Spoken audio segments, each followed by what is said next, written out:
It started with a letter. Not a friendly note or a neighborly reminder, but a stiff, sterile notice printed on HOA letterhead, tucked beneath my doormat like a snake waiting in the grass. The words were sharp, official, and coldly precise. Your lawn is in violation of community standards. Immediate correction is required to avoid further action. I remember standing on my porch that morning, coffee in hand, staring out at my front yard, the same patch of green I had mowed just days before.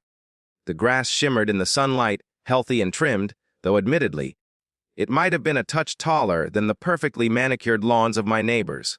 Still, it was hardly the jungle the notice made it out to be. That's when I saw her, Lydia Carmichael, the self-appointed queen of our homeowners association. She was standing across the cul-de-sac, clipboard in hand, inspecting the neighborhood as if she were running a military base. Her gray bob glinted under the morning light, and her expression was the same one she seemed to wear permanently: disapproval. Everyone in Maplewood Grove knew Lydia. She'd been on the HOA board for nearly a decade, not because anyone wanted her there, but because no one else wanted to deal with her. She was the kind of woman who believed control equaled order, and order meant perfection at any cost. For Lydia, perfection meant lawns cut exactly 2.5 inches tall, flowers only in HOA-approved color palettes, and no personal touches that disrupted the uniform beauty of the community. I, on the other hand, was the kind of person who liked a bit of individuality. A small bird bath near the porch. A few sunflowers that reached higher than the standard hydrangea border. It wasn't chaos, it was character. But to Lydia, character was defiance. Over the next week, 2 more notices appeared. One on my door, one in my mailbox, each more severe than the last. The final one warned that continued non-compliance could result in fines or potential eviction proceedings under Section 4.8 of the HOA Charter. Eviction. Over grass. That was the moment I realized this wasn't about the lawn. It was about control. Hers and mine. The neighborhood had changed since I'd first moved in. When I bought the house 3 years earlier, Maplewood Grove was friendly, quiet, and neighborly. But under Lydia's rule, it had become suffocating. People whispered instead of waved. The HOA had gone from a support group to an enforcement squad. Still, most residents kept their heads down. They paid their fees, trimmed their hedges, and hoped Lydia wouldn't notice them. But I wasn't like most residents. I decided to push back. I started by reading every word of the HOA Charter, a 43-page document that most people ignored. It was a maze of legal jargon and contradictions, but buried deep inside were rules that worked both ways. For instance, the HOA had to follow a formal inspection process before issuing a violation. The letter I received, it didn't meet the requirement. No signature, no timestamp, no prior inspection notice. It was invalid. The next day, I took photos of my lawn, printed timestamps, and mailed a formal dispute to the HOA office, certified and recorded. I cited the specific charter articles they had ignored, included copies of the letters, and demanded acknowledgement of receipt. Lydia didn't respond. Instead, 2 days later, a fresh notice appeared, this one claiming I had obstructed the HOA's duties and that further noncompliance would lead to legal escalation. It was war now. But wars are never fought head-on, not in neighborhoods like ours. They're waged with paperwork, whispers, and intimidation. I started noticing things. My trash bins mysteriously moved to the middle of the street on collection day. My mailbox door left hanging open. A fine for improper placement of a garden ornament that didn't exist. Lydia was sending a message. I wasn't intimidated. If anything, it fueled me. I dug deeper. I attended the next OA meeting. The first I'd gone to in over a year. It was held in the community hall, a place that smelled of stale coffee and passive aggression. Lydia sat at the head of the table, flanked by 2 other board members who nodded at everything she said. That night, she announced a formal motion to fine me for continued violations. She didn't expect me to show up, but when I did, with documentation in hand, her smile faltered for the first time. I reminded her of the charter clauses she had ignored. I showed the time-stamped photos of my lawn and pointed out that the inspection she claimed to have done never happened. I demanded proof of any complaint filed by another resident, which by the HOA's own policy was required for enforcement. The room went silent. She stammered, shuffled her papers, and moved to table the discussion until the next meeting. Translation, she'd been caught off guard.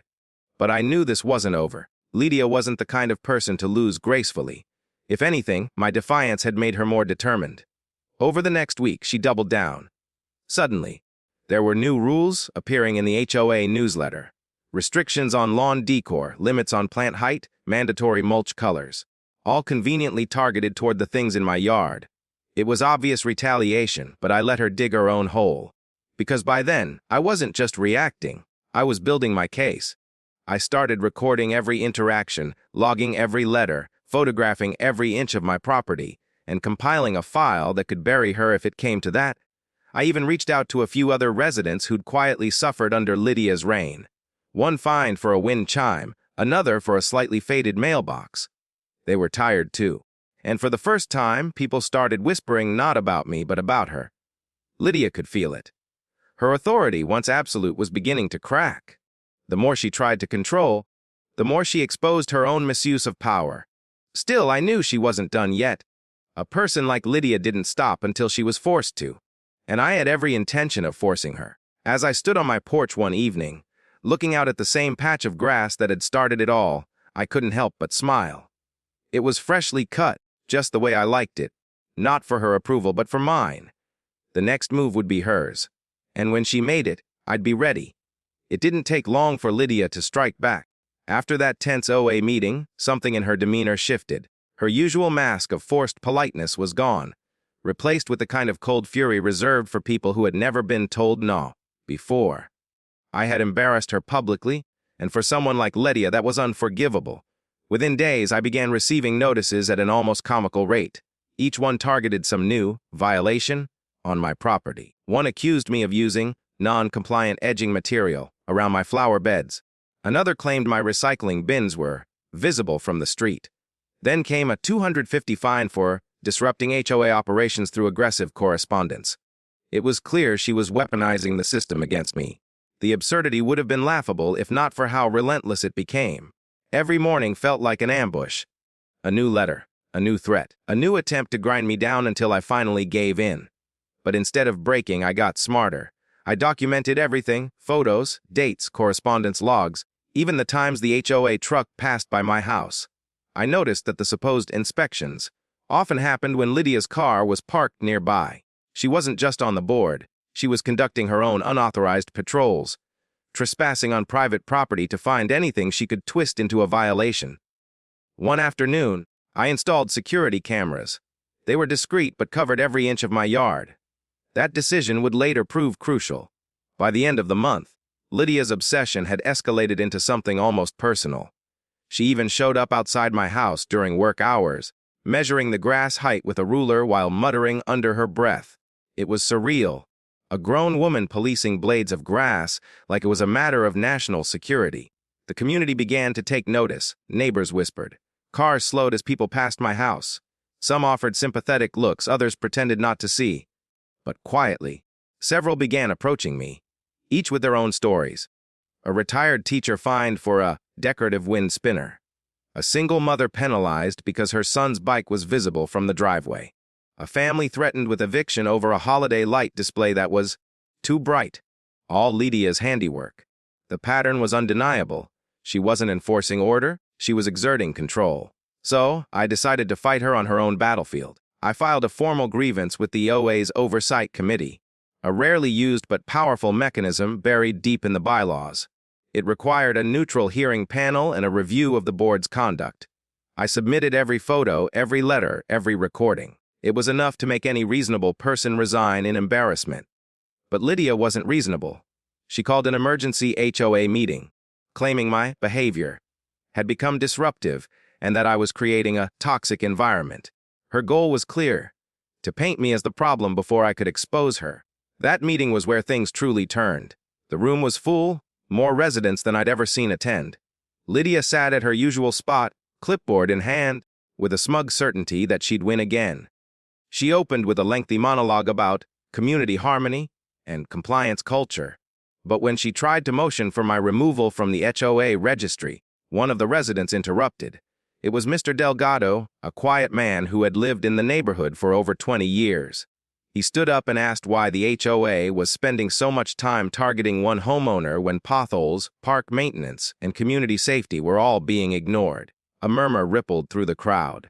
Others began to speak up about fines, about intimidation, about Lydia's invasive patrols. One woman mentioned she'd seen Lydia taking photos of children's toys left on lawns. Another said she had received notices for flower colors that clashed with community tones. For the first time, the tide was turning. Lydia's control began to crack. Her voice wavered.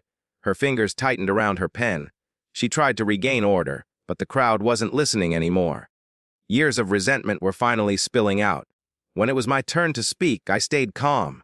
I laid out the facts. I referenced the bylaws. I produced time-stamped photos and video stills showing Lydia trespassing and measuring my lawn. The room fell silent as the images appeared on the projector. Her ruler in hand on my property, uninvited. It was the final blow. The committee announced an internal investigation into her conduct. Lydia left the room without a word. But I knew better than to think it was over. People like her didn't fade quietly. They regrouped, recalculated, and came back sharper. Sure enough, within a week, Lydia's allies on the board began their own smear campaign. Anonymous letters appeared in mailboxes claiming I was anti-community. Someone posted online accusing me of destroying neighborhood unity.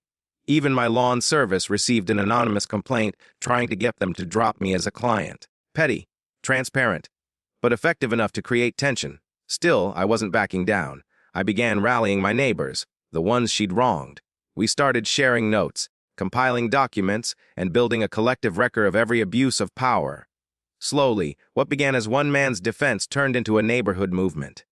Behind the scenes, I filed a Freedom of Information Act request with the county seeking HOA financial records and property assessments. What I found was shocking. Discrepancies in fund allocation, missing receipts, and evidence that Lydia had approved contracts with companies connected to her cousin. It wasn't just about lawns anymore. It was about corruption. And I now had proof. As I printed the final pages of that report late one night, I felt a sense of calm determination. Lydia had crossed a line, and I was going to end her reign once and for all. Outside, my grass swayed gently under the moonlight, the blades glimmering like a defiant banner. Let her measure it again, I thought. The war she started over a few inches of grass was about to destroy her entire empire.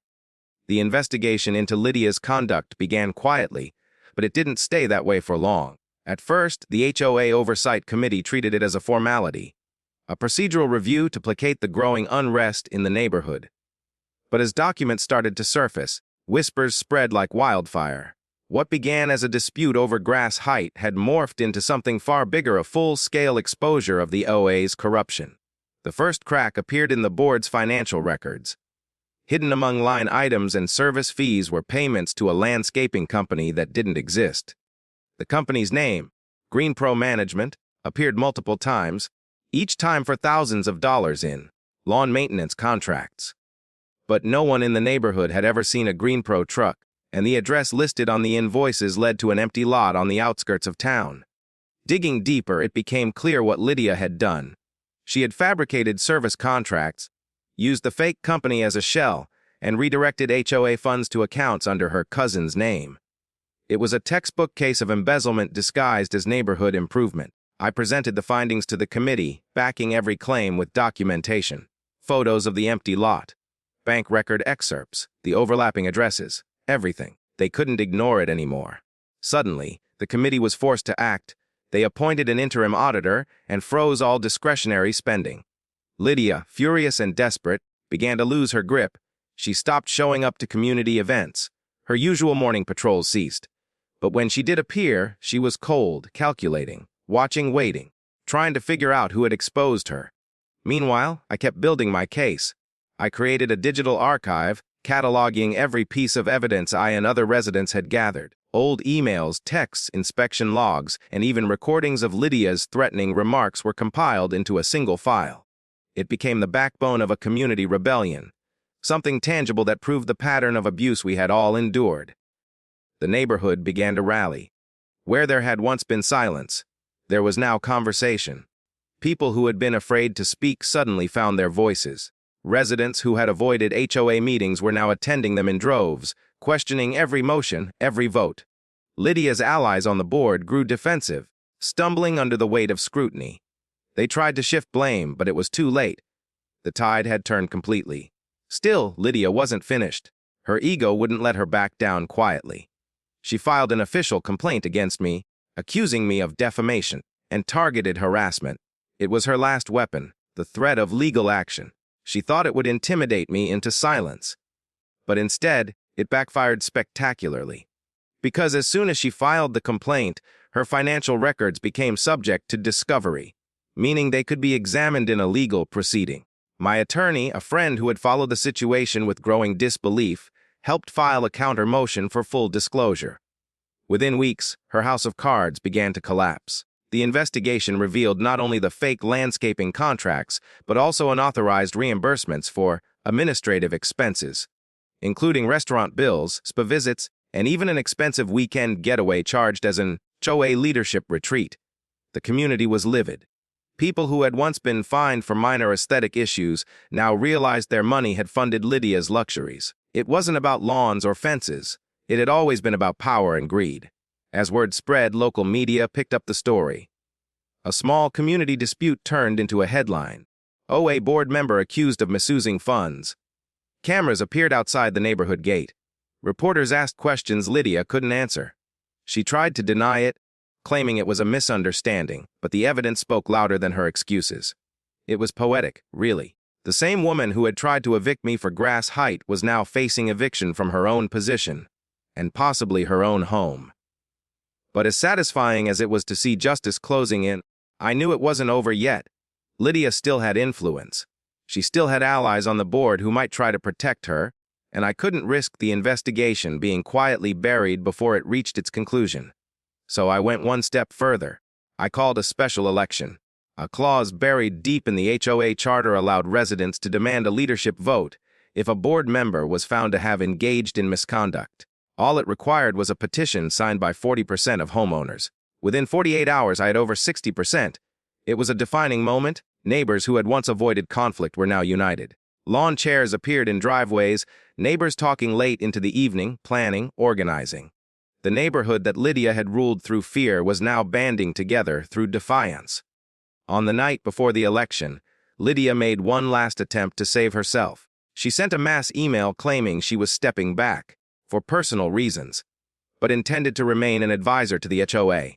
It was an obvious attempt to hold on to some form of control, but no one cared anymore. The vote was swift, decisive, and brutal. She was removed from the board unanimously. When the announcement came, the entire room erupted in applause. Years of pent-up frustration and quiet resentment poured out in a wave of relief. For the first time in a long while, the neighborhood felt alive again. But even as the applause faded, I couldn't shake a thought that lingered at the back of my mind. People like Lydia rarely go down without taking something or someone with them. And sure enough, as I stepped out into the night air, I noticed something strange. A dark SUV idled at the edge of my driveway. Inside, the faint glow of a phone screen illuminated a familiar silhouette. Lydia, watching from the shadows. The battle might have been over, but the war wasn't finished yet. For a brief moment, it felt like peace had finally returned to the neighborhood. The lawns looked greener, the air felt lighter, and for the first time in years, people actually smiled at one another during their morning walks. Without Lydia's looming presence, the streets seemed to exhale a collective sigh of relief. But peace in a place like this never lasts long. Lydia's removal from the HOA board didn't mark the end of her reign. It marked the beginning of her revenge. It began subtly. A series of strange occurrences that, at first, seemed unrelated. One morning, I woke to find a note on my windshield. A single sentence written in bold black marker, "Watch your back." I dismissed it as a childish prank until 2 days later, my trash cans were overturned and smeared with something foul. Then came the phone calls, silent, brief, and always from unlisted numbers. It didn't take much to connect the dots. Lydia was behind it, or at least orchestrating it from the shadows. Even though she no longer held an official position, she still had connections. People who benefited from her time in power, who owed her favors, or who shared her spiteful nature. Her little network of loyalists became her weapon. They started filing complaints again, citing the most trivial issues imaginable. My grass being uneven by half an inch, my garden hose visible from the street, even my mailbox facing the wrong direction. The new HO president, a mild-mannered man named Thomas, tried to stay impartial, but it was clear he was overwhelmed. Lydia had left behind a tangled web of procedures and loopholes that allowed her to keep causing chaos without ever stepping foot in a meeting. And then came the incident with my lawn. One morning, I stepped outside to find that half my front yard had been destroyed. Tire tracks cut through the grass, and patches of dirt lay exposed where green had once been. Whoever did it had deliberately targeted the lawn, the very thing that started this entire war. I reviewed my security footage, and sure enough, there it was, a vehicle pulling into my yard around midnight. The grainy image wasn't crystal clear, but I could make out the shape of the SUV. The same one I had seen Lydia sitting in weeks earlier. It was all the proof I needed, but I didn't rush to confront her. I knew Lydia thrived on reaction. She wanted chaos, drama, attention. Instead, I stayed silent. I repaired the lawn, filed a police report, and quietly began gathering more evidence. Every note, every call, every incident, all neatly documented.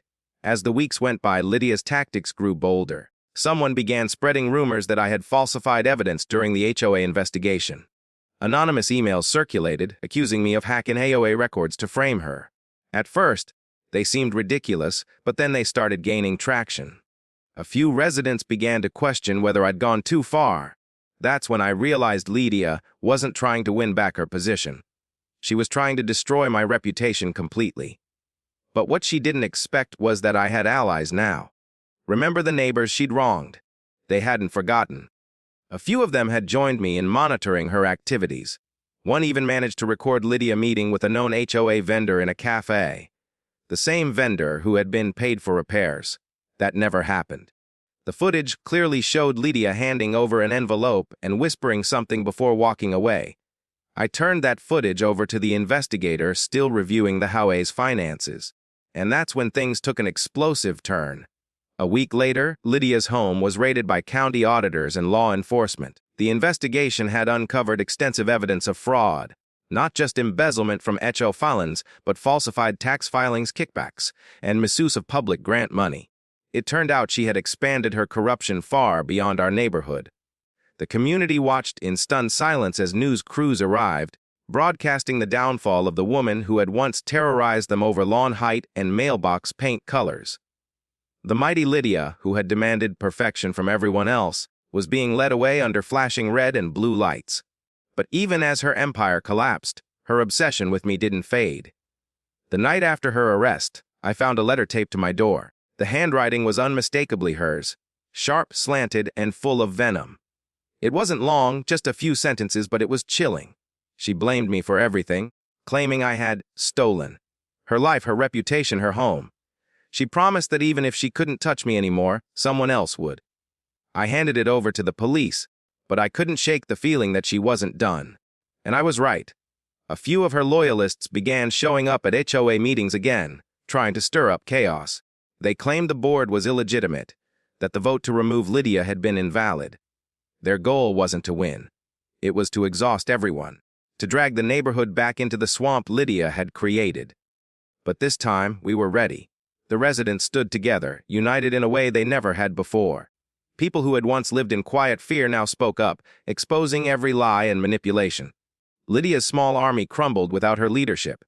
As the dust began to settle, I realized something profound. Lydia had spent years controlling this community through intimidation, and when she lost that control, she destroyed herself trying to get it back. Still, the damage she caused lingered, not just in broken lawns and tarnished reputations, but in trust. The neighborhood would never be the same. But I wasn't finished yet either. Lydia had spent years turning the HOA into a weapon, and now it was my turn to reshape it into something better.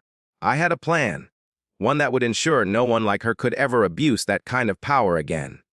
The next election was coming up, and for the first time in my life, I decided to run for the board myself, not out of revenge, not out of pride, but to protect what we had rebuilt. Becoming a member of the HOA board wasn't something I ever imagined I'd do. For years, I'd seen it as a source of misery, a nest of power, hungry individuals who cared more about enforcing petty rules than fostering community. But after everything Lydia had done, I realized that the only way to protect my neighborhood was from the inside. The election day arrived on a crisp Saturday morning. The community center buzzed with cautious optimism. For once, people weren't voting out of fear or apathy. They were voting for change. When the results were announced, I won by an overwhelming margin. The same neighbors who once whispered complaints behind closed doors now stood and applauded. It was both humbling and heavy, because while they saw me as a savior, I knew this was only the beginning of rebuilding what Lydia had destroyed. My first weeks on the board were overwhelming. The HOA files were a disaster. Missing records, unpaid bills, and half-completed projects buried under layers of bureaucracy. It was clear Lydia had run the HOA like her personal empire, not a community institution. Every document I opened revealed another mess to clean up. But with every small victory, a sense of restoration began to take hold. We rewrote outdated rules that had been used as weapons. We capped fines, introduced grace periods, and established a transparent appeal process.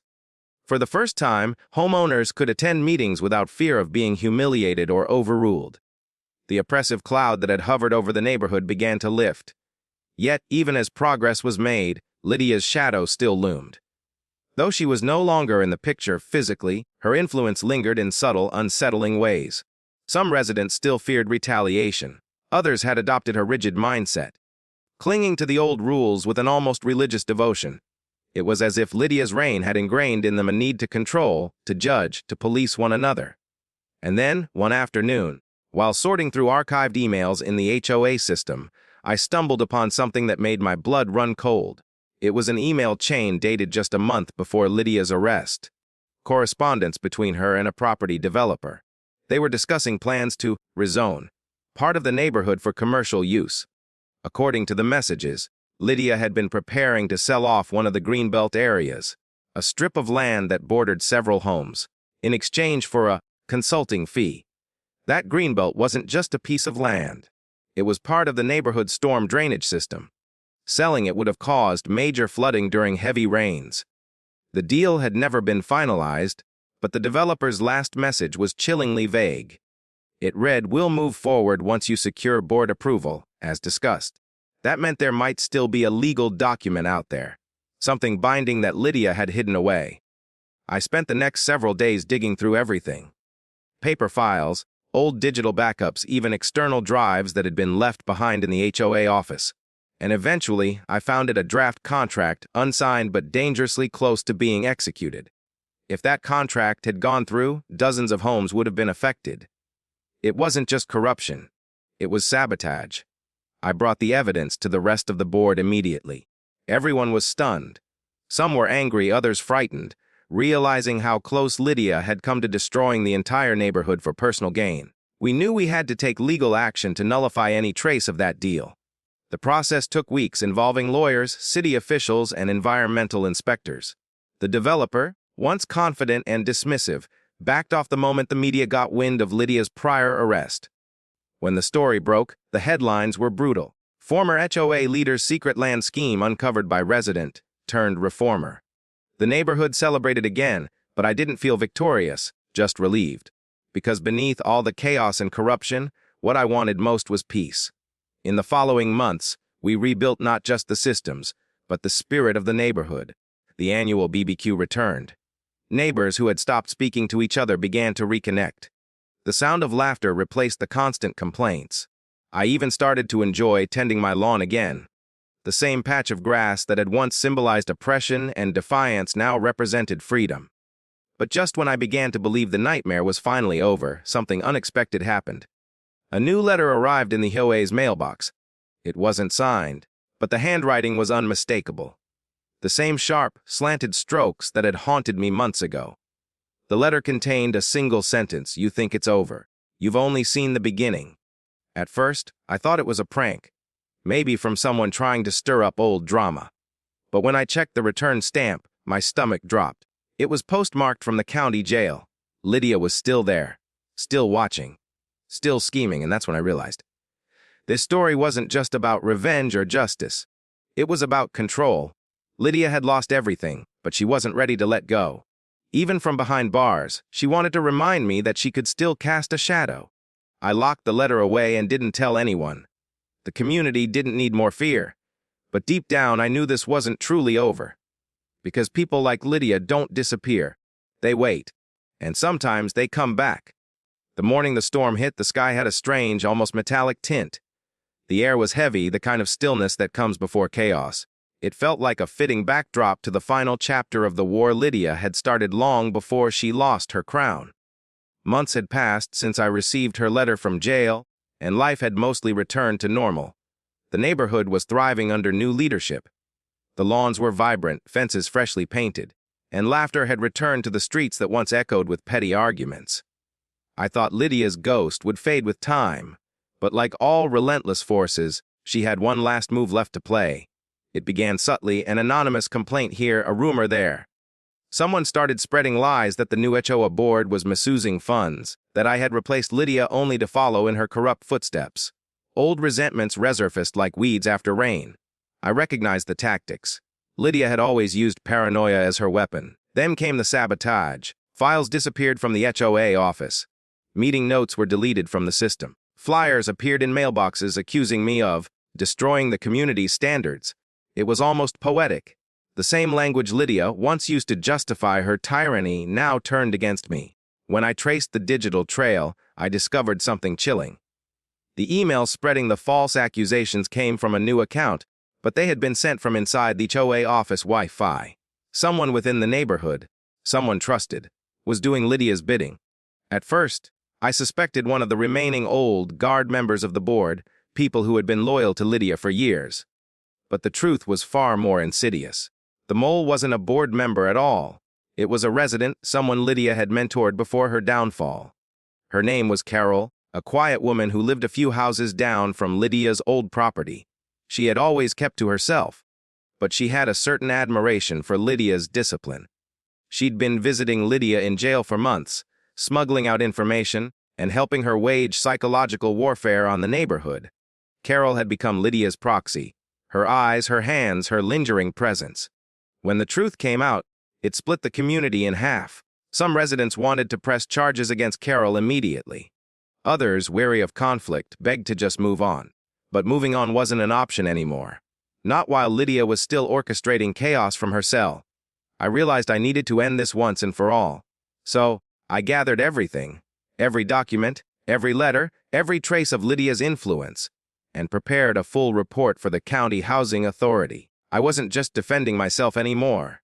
I was exposing the systemic rot that had infected our HOA for years.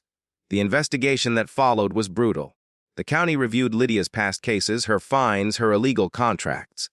Witnesses came forward with stories of intimidation and extortion that went back years. It became clear that Lydia's reign had been more than just corruption. It was abuse of power on a staggering scale. And then the final blow landed. The county revoked the OA's charter temporarily, forcing a complete reformation. Every existing rule, every fine, every account had to be re-audited. Lydia's empire, the one she'd built on fear, was dismantled brick by brick. For the first time, the neighborhood wasn't under anyone's control. It was free. When the storm finally passed, both literally and figuratively, I stood outside my home and looked at the community I had once feared losing. The lawns glistened with rainwater, the air smelled clean, and for the first time in a long while, the silence wasn't tense, it was peaceful. Lydia, stripped of her final weapon, stopped sending letters. Rumor had it that she'd been transferred to a different facility after attempting to manipulate another inmate into running errands for her. Even behind bars, she couldn't help but try to control the world around her. But she was gone now, really gone. As for me, I chose not to run for another term on the board. My mission was complete. The neighborhood didn't need a savior anymore. It needed to stand on its own. And it did. On the day I stepped down, I walked past the old HOA office. It had been repurposed into a small community library, painted bright blue, with a garden of wildflowers growing outside. Kids were laughing, running through puddles, their parents chatting nearby. It was everything the neighborhood should have been from the start. I couldn't help but smile at the irony. All of this chaos, the fines, the threats, the attempts to evict me, had started because of something as trivial as the height of my grass. But in the end, that patch of green had become a symbol of defiance, growth, and rebirth. Lydia's story ended in bitterness and isolation. Mine ended in peace. Because sometimes fighting back isn't about revenge. It's about reclaiming your home, your dignity, and your freedom. And as I closed my gate that evening, I realized something else in the battle between control and resilience. Grass always finds a way to grow again.